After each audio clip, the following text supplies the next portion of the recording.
Welcome to Lynn Cullen Live, talk radio without the static. Email your questions and comments to lynn@pghcitypaper.com. And now your host, Lynn Cullen.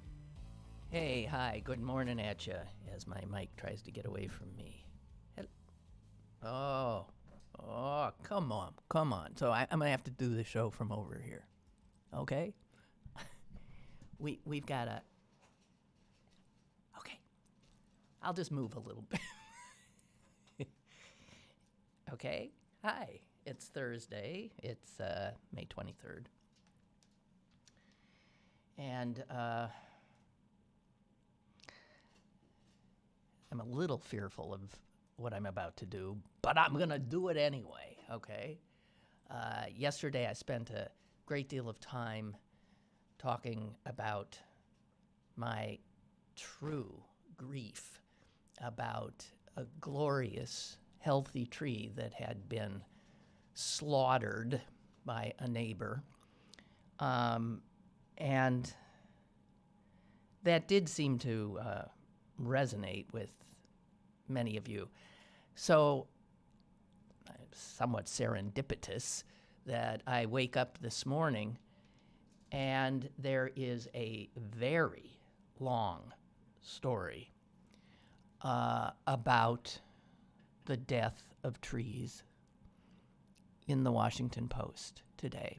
And it centers specifically on the ash tree. There are many different types of ash: white ash, green ash, blue ash, black ash, pumpkin ash, to name a few. Those that I just mentioned have been deemed by an international union of conservationists to be critically endangered, which essentially means they're gone. Then there's only one more step, and that's extinction. Now, these trees, these ash trees, are all over American forests, in American yards. A few weeks ago when I was in my hometown of Green Bay, Wisconsin, I took a walk with my mother, and I noted that there were these two big stumps in a neighbor's yard. And she said, "Oh, ash trees." And I said, there's a beetle. And she said, "I still have one, but it will be gone." I remember as a child living through the death of the glorious elm trees that lined the city streets, and that too to a invasive bug and brought with it what was called Dutch elm disease. So the reality is we keep hearing about, extinction, and that we are in, I think, is it the 6th major extinction in global history and planetary history? And we are the ones, humans, that have set off this extinction. And when we think of extinction, at least when I think of extinction, I'm almost always thinking of animals. But it's the flora as well that is dying off. United Nations report, most recent one, said as many as 1 million plant and animal species are closing in on total annihilation. And we, I understand why, if it's a polar bear or if it's an African elephant, a snow leopard, where it gets attention. These glorious, beautiful, extraordinary animals. But trees, toads, bats, these things that we give short shrift to are every bit, if not sometimes more important to our biosphere. The beetle that is doing in all the ash trees in the United States, and believe me, we don't know how to stop it. So the beetle, this one little damn beetle, they figure the first one came to the United States probably just 20 years ago. Can you imagine, in 20 years, some little effing bug that never belonged here in the first place, build a wall, probably came over on, a pallet on a cargo ship, as these things do. Come on, buddy. Just give me a little. He's flagging. Okay. So I read this article, and it, if you have an ash tree, say goodbye to it. It's going to be dead. The ash is what is used for Major League Baseball bats. And some have been stockpiling as much ash as they can, the folks who do make that stuff. And it appears the American beech is probably the next forest tree that is going to succumb. A lot of our pines are in trouble. The American chestnut is pretty much wiped out. The American elm, as I said, destroyed. So again, the idea that someone would cut down a healthy tree is just mind-blowing. Listen to this. The total disappearance of a native tree species is an almost unheard of event. The ash extinction, because it's coming, the ash extinction would be the first time in the continental United States that a native tree simply vanished. So, why does any of this matter?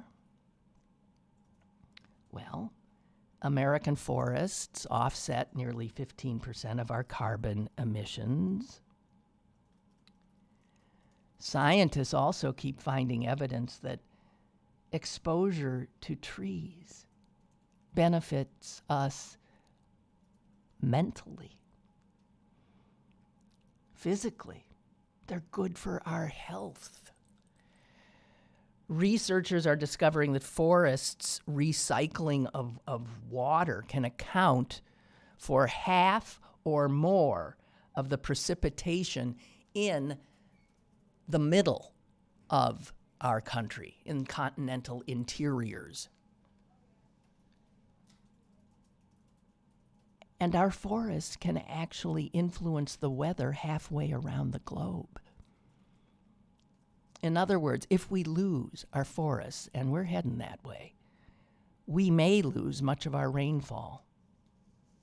And that then puts us on an endangered species list.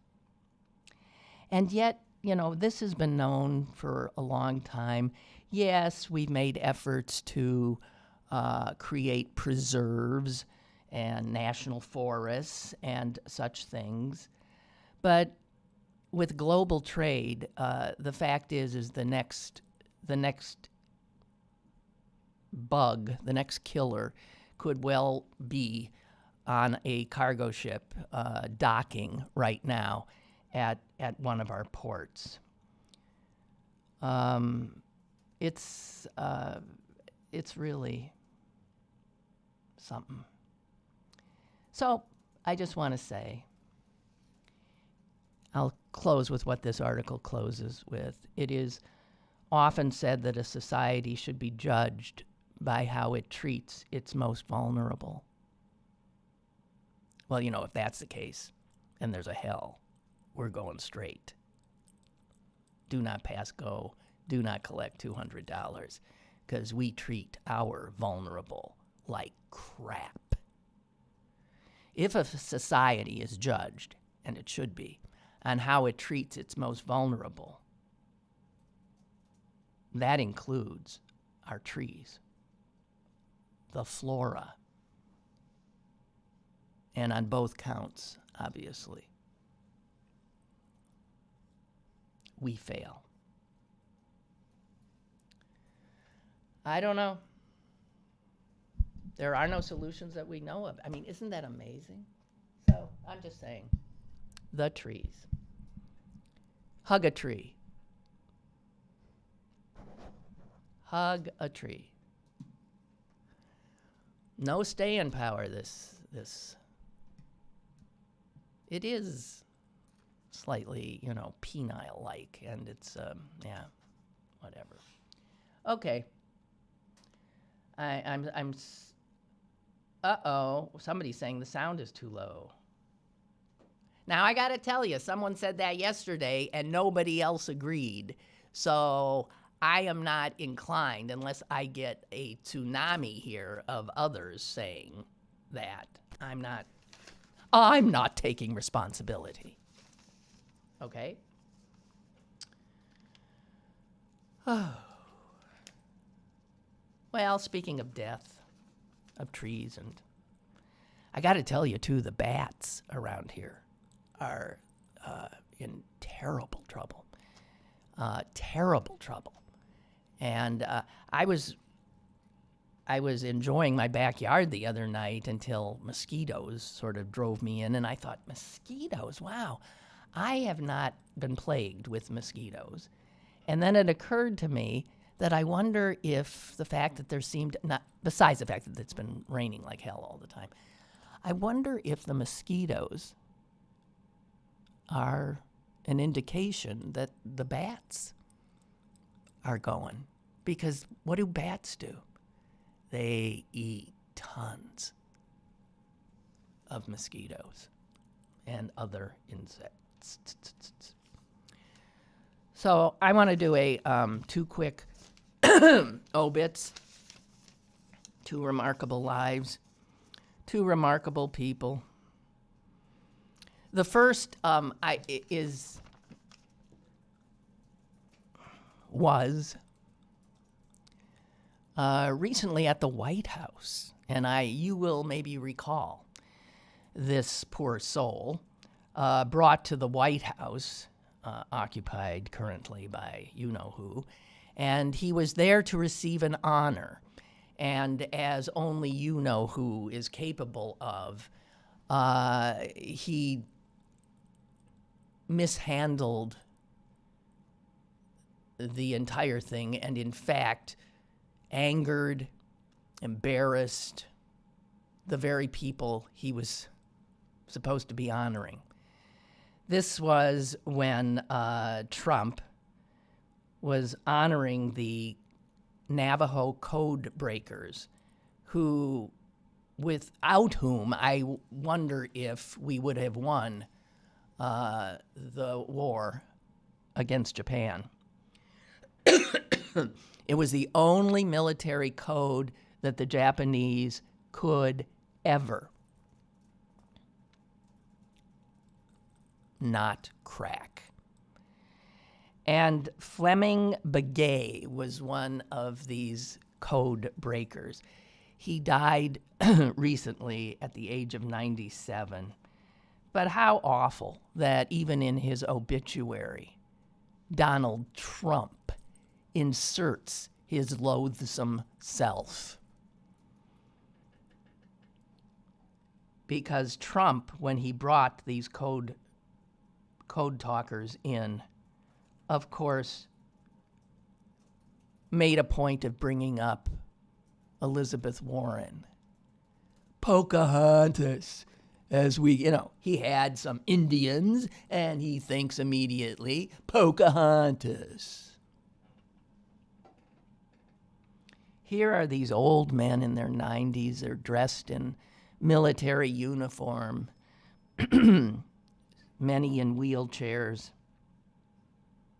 And they had to sit there and listen to the guy who was supposed to be lauding their service to this country, as usual, embarrass himself with his disservice to this country. Fleming Begaye was 97. He became one of more than 400 Navajo code talkers. I don't know what I was thinking. I thought these code talkers were, like in D.C., sitting in an office doing stuff. That's not where they were at all. These Navajos were out in the field of battle. They were creating these top secret coded messages sent from fields of battle. So Fleming Begaye, whose obituary I'm referring to here, was wounded more than once. He was part of a lot of action, actual military action. His landing craft was blown up. He literally had to swim to a beach to survive in one instance. He was physically wounded, shot up pretty badly in battle in the Mariana Islands, and he was there because of this ability he had to speak a language and a coded form of that language that the most brilliant minds in Japan, or for that matter, probably anywhere, could not crack. And as so many men of his generation who did such remarkable things, he never talked about it.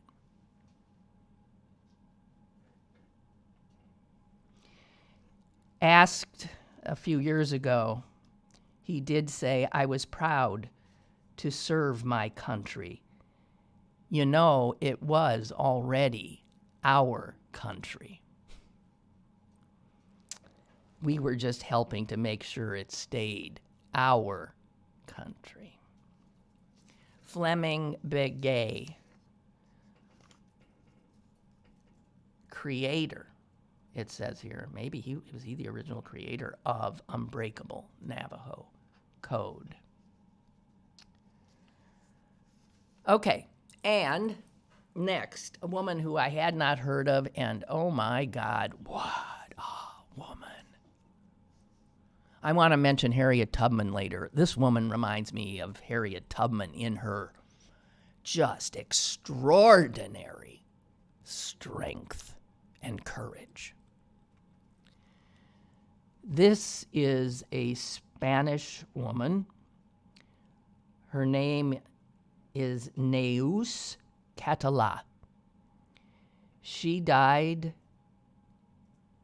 last month at the age of 103.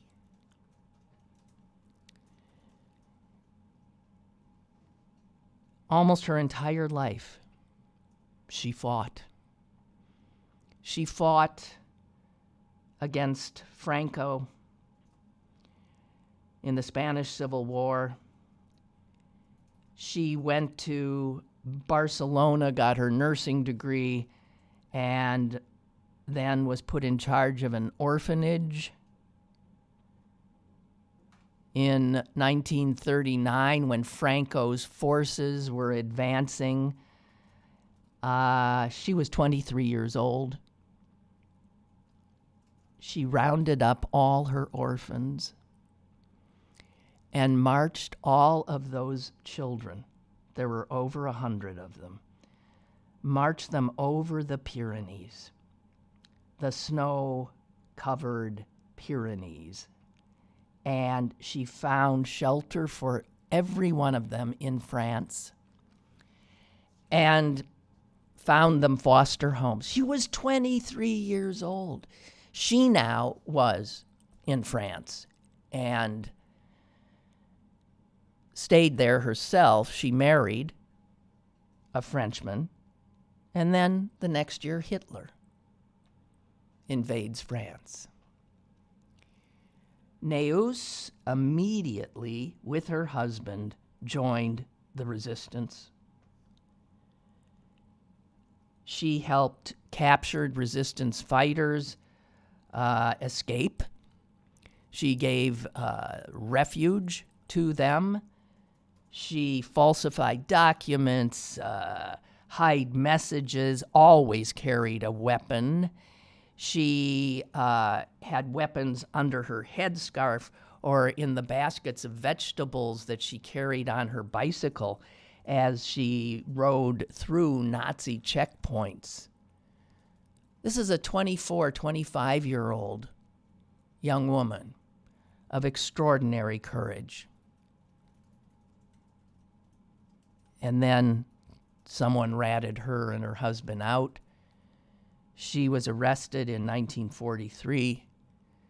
She was tortured by the Nazis and then deported to Ravensbruck. Her husband was sent off to another concentration camp. Most people in Ravensbruck died by starvation and illness, although many were executed as well. Most who went there never came out. She did.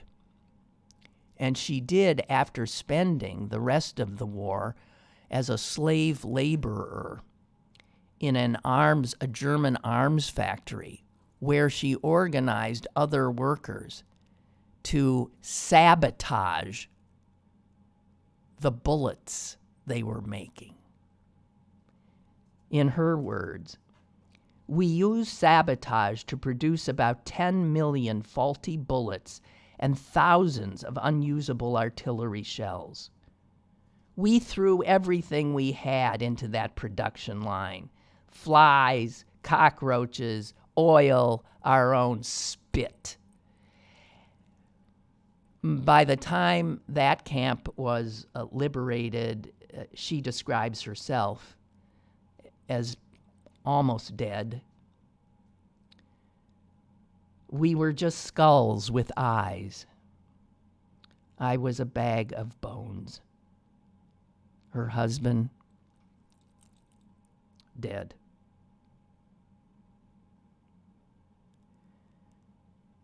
Incredibly, she remarried and had 2 children. Incredibly, because at Ravensbruck, she had been part of a medical experiment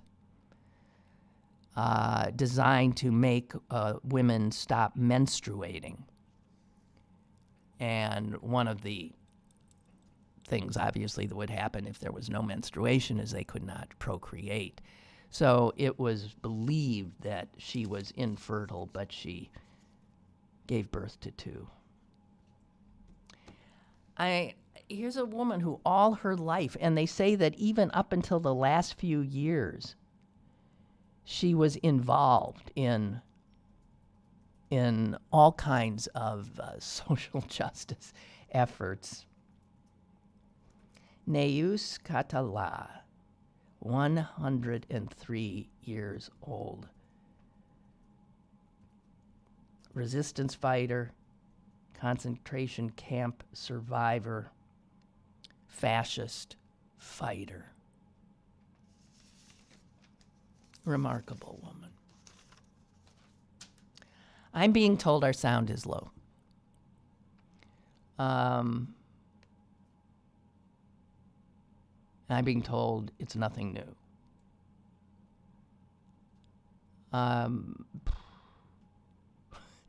Tony says, "Doesn't bother me because I'm used to it. It's just the way things roll." Well, it's very sweet of you to be so accommodating, but it's not okay with me. So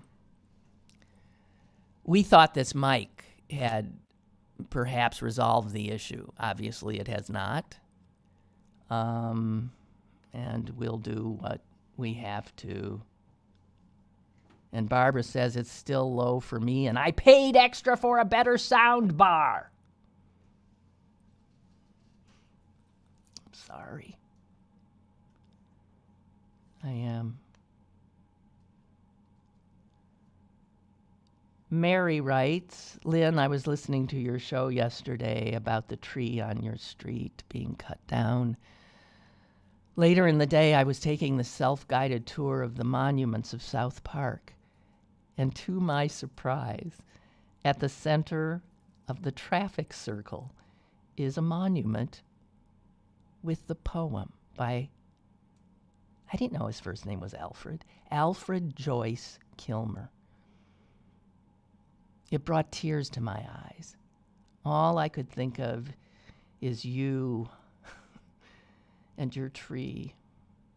My mom used to recite that poem when I was growing up. I've driven around this traffic circle hundreds of times and never knew it was there. What perfect timing. It's from a fellow tree hugger. I used to know that poem by heart, but I don't anymore. Let me see if I can. She sent me a picture, and it's. I think that I shall never see a poem lovely as a tree whose hungry mouth is pressed against the earth's sweet flowing breast, a tree that looks at God all day and lifts her leafy arms to pray, a tree that may in summer wear a nest of robins in her hair, upon whose bosom snow has lain, who intimately lives with rain. Poems are made by fools like me, but only God can make a tree.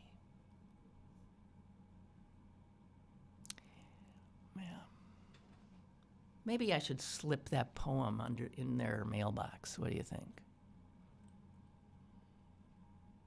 They're the type, though, who have these like video doorbells, I bet, because they probably have surveillance cameras, so they'll immediately know it was me.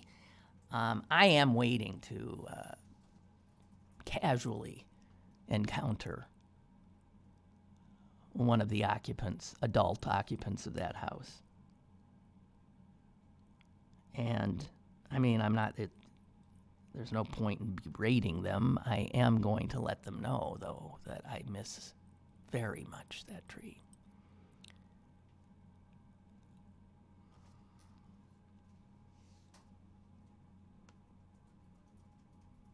Yeah. So, okie doke. I said I was going to mention Harriet Tubman, and I am. Jonathan says the sound is fine. Mike says, I think the mic has helped. You are much louder on my system, so don't sing.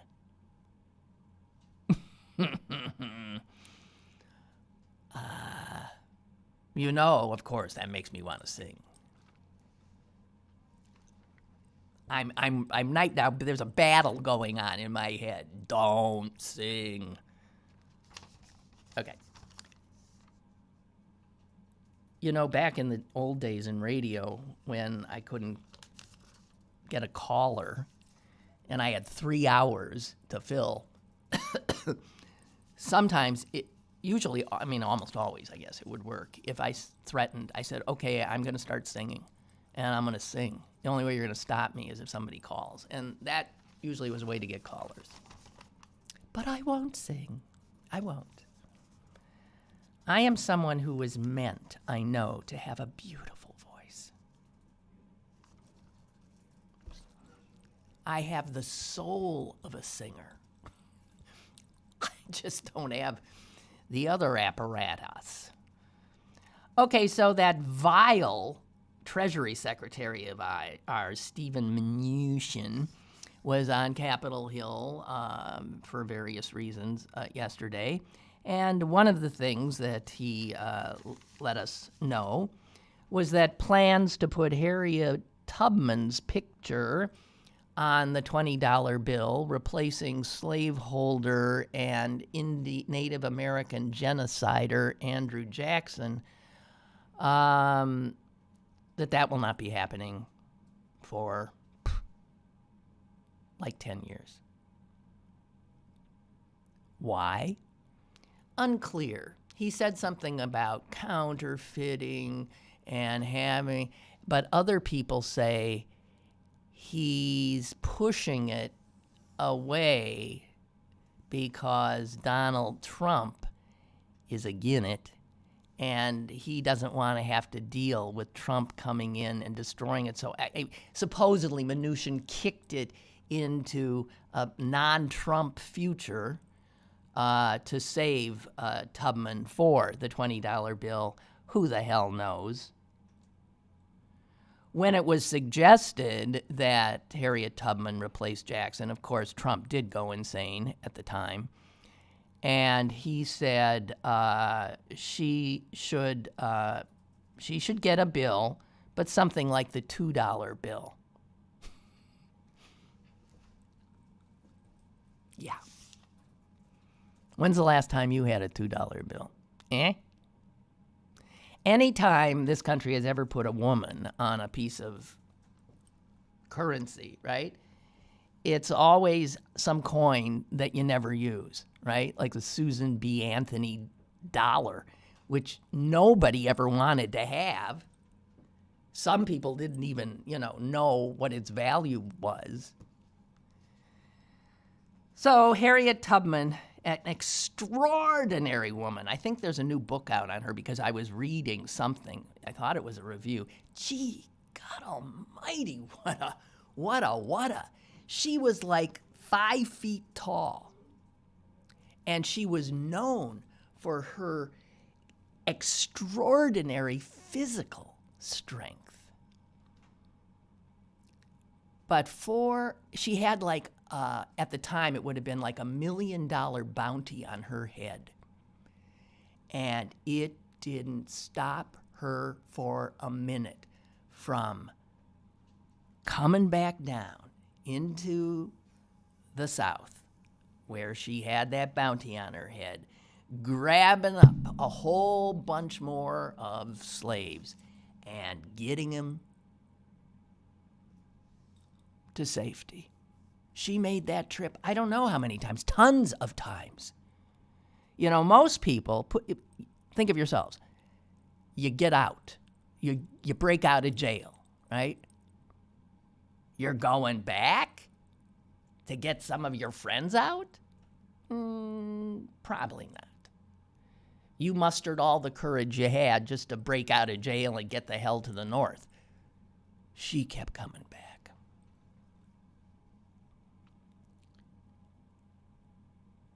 Mnuchin said, don't be looking. This was supposed to come out in 2020. Mnuchin said, no, this has now been postponed until at least 2026. And then the bill would not likely be in circulation until 2028. And of course, this is the way we treat women. This is the way we treat women of color, certainly. But I look forward, because the 20 is the bill we all got all the time, because that's what the ATMs are spitting out. And that white-maned son of a bitch Jackson on every, we carry him everywhere. How wonderful it will be to see instead this miraculous woman's face. I hope I live long enough.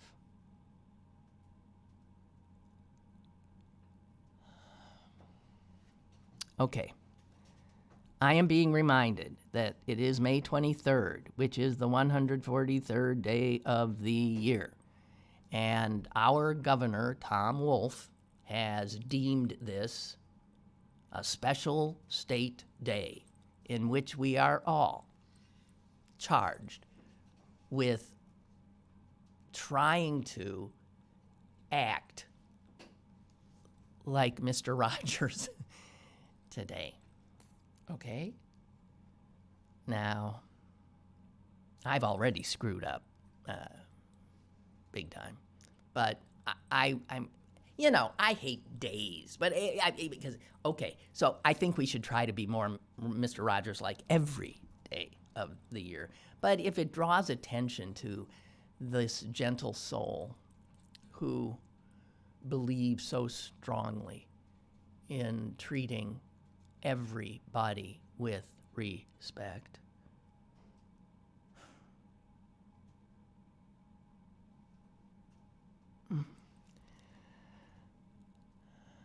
I was thinking of him yesterday. Why? I can't even remember. He comes into my head so often. His extraordinary gentleness. And I think the thing that was most astonishing to me by virtue of knowing him is how strong, determined, and I mean, he had a calling, and God help you if you got in his way. In that quiet, gentle way, always looking you right in the eye, he would disarm anybody. People were always whispering, is he gay? I mean, he's so, all the qualities he seemed to show are considered feminine. Actually, he was one of the strongest men I have ever had the pleasure to know. I mean, you got to be really strong if you don't have to flex a muscle, have to raise your voice. Simply by the strength of his character, the certainty with which he approached every problem. I mean, he was something. We could do a lot worse than trying to emulate Fred Rogers. 1, 4, 3. I love you. And his weight. He was like 6 feet tall, 143. That's skinny. I'm not 6 feet tall. I weigh more than 143, I can assure you. God, strength. And Jonathan has sent me a Mr. Rogers song called Tree, Tree, Tree. He says, here, play this for your jerk neighbors. Okay, well, I'll listen to it later, but thank you, Jonathan. Oh. Speaking of, the Harriet Tubman thing and how women, are just constantly and people of color, and she was both, just constantly shoved aside, right? Have to wait a long, long, long, long time to get recognition, our due, because it's white men everywhere. White men. God. And then I came on this incredible thing. I don't allow Surrey or Alexis or any of those disembodied broads to be anywhere near me. I mean, if you ever hear the words, hey, Siri, come out of my mouth, you will know I've lost my mind, because I refuse to let these things into my house. They're slaves. Do people really love being able to order somebody to do something, right? Siri, put on my radio. Siri, turn down the lights. Siri, play this and that. Siri, turn that off. Siri, who's this and that? Answer this question. Do this. Here's the thing. You'd all be better off getting up, doing the shit yourself. I can tell you that right now. I bet America's obesity epidemic started when we figured out how to have the television remote. At least you used to have to get up. And then when we had the remote and we could click, click, click, click, click, click, click, there started our attention span. The inability to just stay where you are. And if you don't like where you are, then get up and move. So anyway, I've wondered why. Not really. So how come these new kind of robotic domestic slaves that so many people love are always women?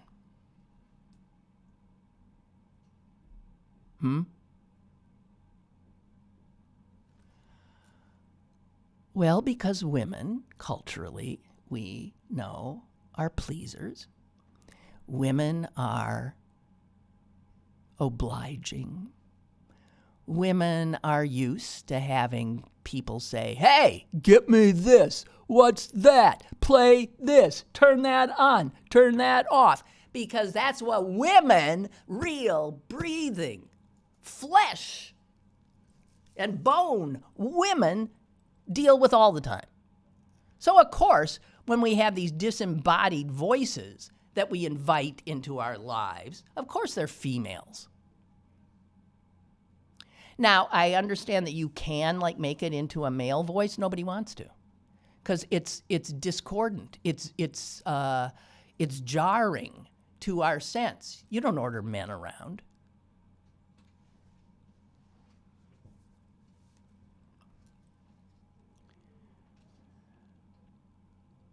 Okay, so turns out that people are noticing this, and they're saying this is just more sexism. In fact, a United Nations report said that using these female names and voices to be essentially the slaves of today, we are letting generations, younger people, know that this is a woman's place. If you think that's not true, then give me a break.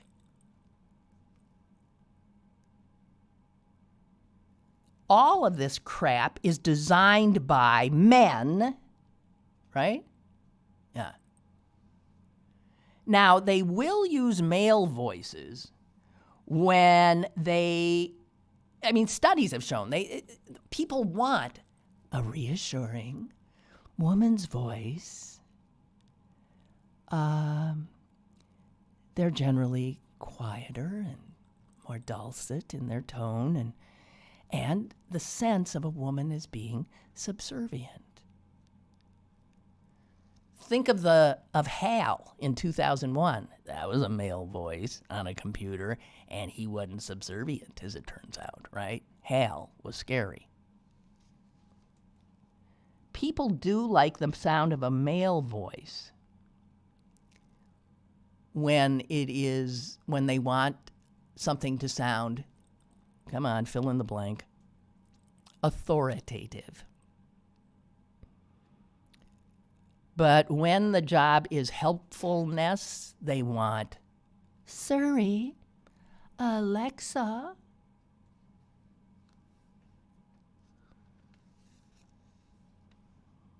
Microsoft has a female named Cortana, which is the name of a character in the Halo video game, which is projected, by the way, as a sensuous, naked woman.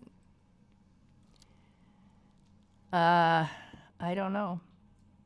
So baked into these, the humanized personalities that they've given these artificial intelligence helpers are, generations of masculine perceptions of women because that's who's programmed them.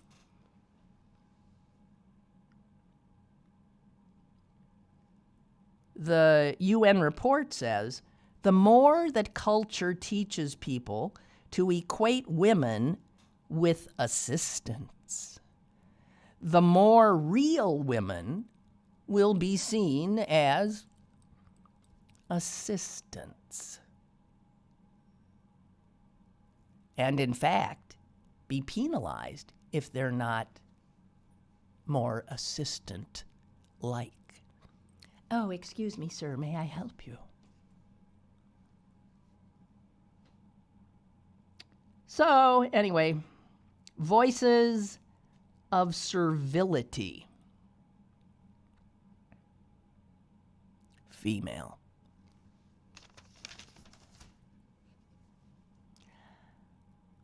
I say, I'd like Harriet Tubman's voice. I don't even know what it sounded like, but I bet she didn't sound like Siri or Alexa or whatever the fuck. I have to tell you, whenever I am, and I have friends who have this shit and love it. If I'm in their homes and they'll say, Siri, play, I've stopped haranguing them every time, but it literally upsets me. It just upsets me. It pisses me off. And the only time, every once in a while, my phone will like freak out and this voice will come out. And I do nothing but scream if ever somebody pops up, one of those disembodied voices. Shut the fuck up! Really, I ain't going there. You guys can go if you want, but I am not. And speaking of going, oh my. I've been, like, what's going to happen? When you die, are you going to be cremated or are you going to be buried? Do you know? Have you decided? And if you're going to be buried, do you have a plot and all that? Have you taken care of that business?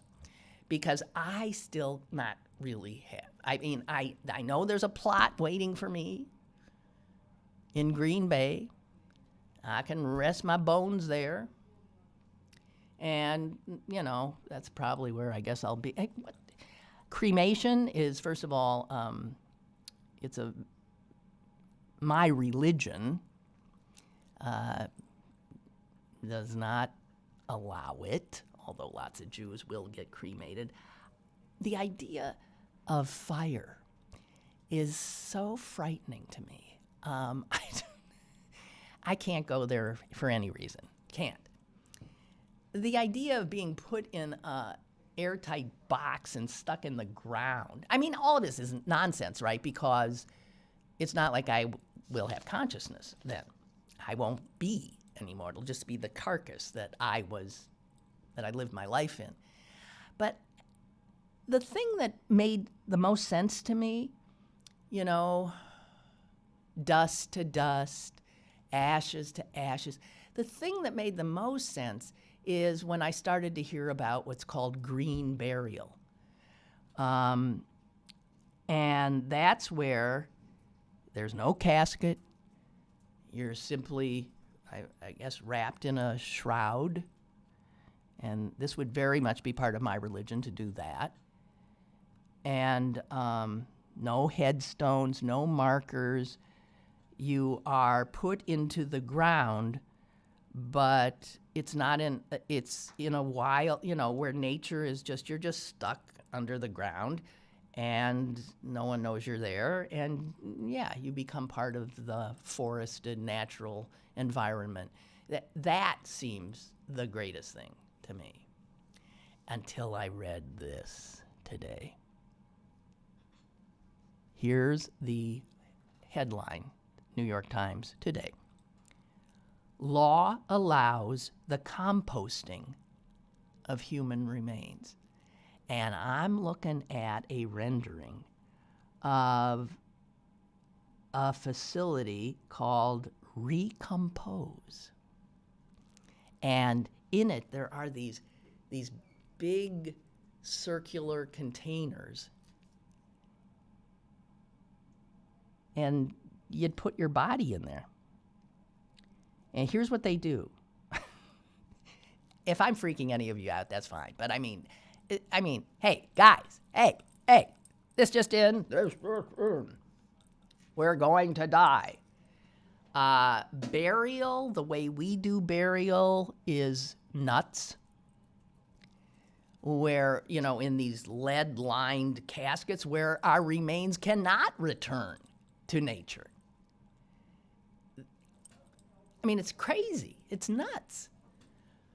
The way we do burial, to me, is insane. The way cremation makes more sense, but I just have a personal aversion to it. Green burial sounds really good, and this is like green burial, only listen to this. Here's what it would be.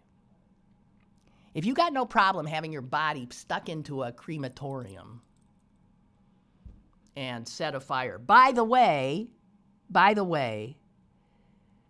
releasing significant greenhouse gases. Most people now are going for cremation rather than burial. Let me tell you something. Cremation is so environmentally awful. Where did I see? They actually said how much energy and how many things are so it's not the way to do it. But here, you put a body, you wrap it in organic materials, you put it in this, lay it in this container like you would lay it in a coffin, only you also bathe it in air that is warmed by microbes. And the containers slowly turn. You have a compost bin, turn it. The bodies totally have decomposed in 4 weeks, producing 1 cubic yard of soil. That's what we would turn into, a cubic yard of soil. And then, if you want, the company can return that soil, which is now essentially compost, to loved ones who can spread it in a garden and maybe plant a tree. A tree, so much better than a headstone. Plant a tree and let that tree take its nourishment from you. I think this is brilliant. Anyway, I have to tell you, the legislature of Washington State has passed a bill saying, go for it. This will be fine. You can do this here. The governor, Jay Inslee, is one of the guys running for the Democratic nomination. Because he's so freaked out about global warming and environmental issues, and he definitely signed it. And it says Washington State is likely the first place in the world to explicitly allow human remains to be composted. The Catholic Church is freaked out, says, no! Disposing human remains in such a manner fails to show enough respect for the body of the deceased. All right, fine. The body is meaningless at that point. The body is not, we are in our souls that are just carried around in our bodies. Anyway. Above ground decomposition is attractive for ecological reasons. You don't buy a coffin. No chemicals of any kind are ever used. None of the fossil fuels that cremation uses. The energy used to cremate one body is equivalent to the monthly home energy demands of an average American household. So don't think by cremation you're doing something, wondrous.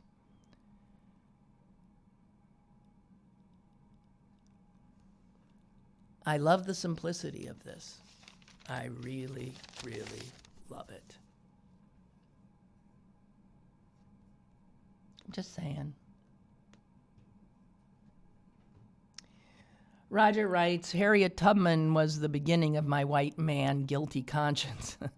I read 2 of her biographies when I was in 4th and 5th grades. I was hooked. 50 years later, I did the DNA test and found that 80% of my DNA is traced to England, Scotland, and Ireland. I'm the whitest white man. Most of my ancestors arrived in North Carolina in the 1700s. My grandmother grew up on a Florida plantation and called African Americans the N-word. Living in Washington, D.C., my aunts and uncles had to go shopping for her as she would request store help by saying, hey, N-word, come here. That was your grandmother. My guilt runs deep. I apologize to all my African American friends, telling them my family stole you from Africa, brought you here, put you in chains, sold you. They were members of the KKK from Virginia to Florida.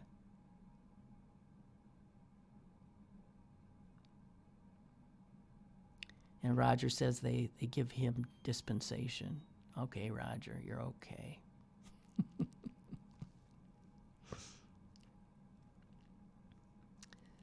Oh, my. So,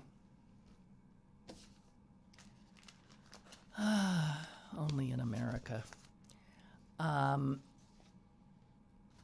There's a large article in the Times today about how some women are getting massaged by boa constrictors. Yeah. You lie on a massage table and somebody sticks boa constrictors on you. I got to tell you, this does not sound like a good idea to me. The snakes slither over your body, wrapping themselves where they want.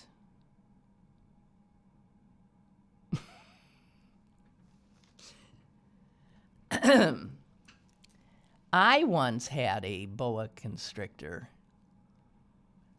draped over my shoulders. First of all, this thing, I could not believe how long it was. It was, I don't know, I'm not good at, it had to have been, it was much longer than the span of my arms. It was probably like about 12 feet, maybe 12 feet. And I can't remember the exact reason, but I had done, this is for a television report of some sort. I had done a television report and had managed to not really deal with the snakes much. But in presenting the report, I was on the set with the anchor and doing a lead-in to my own report.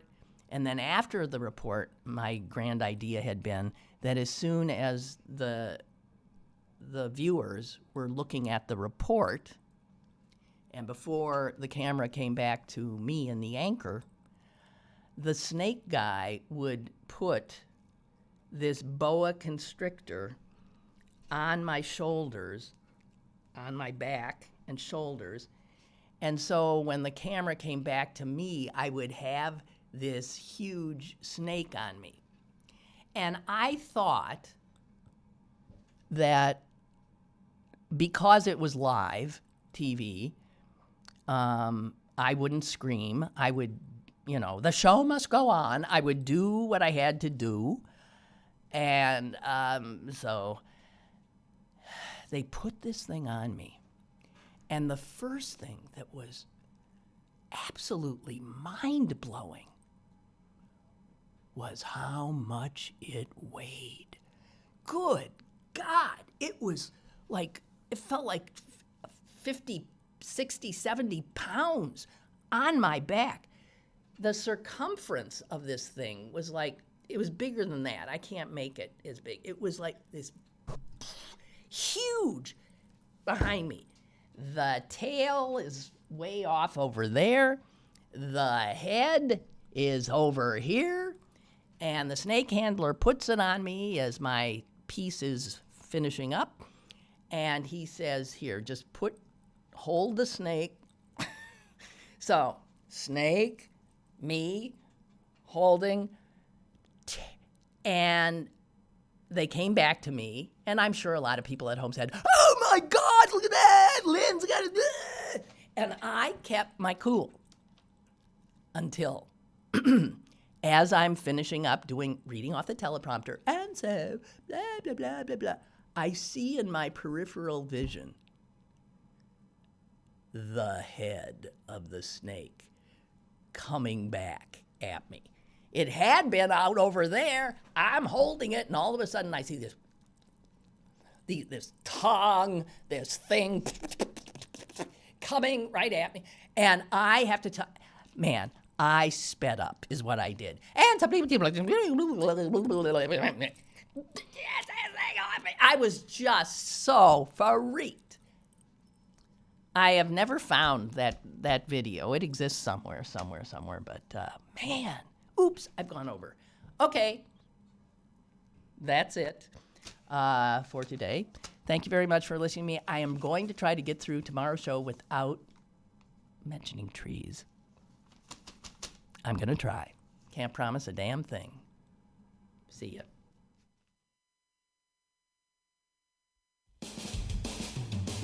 Lynn Cullen Live, Monday through Friday from 10 a.m. to 11 a.m. and archived at pghcitypaper.com. The opinions expressed on Lynn Cullen Live are those of the host and do not necessarily reflect the viewpoints of Pittsburgh City Paper or its advertisers.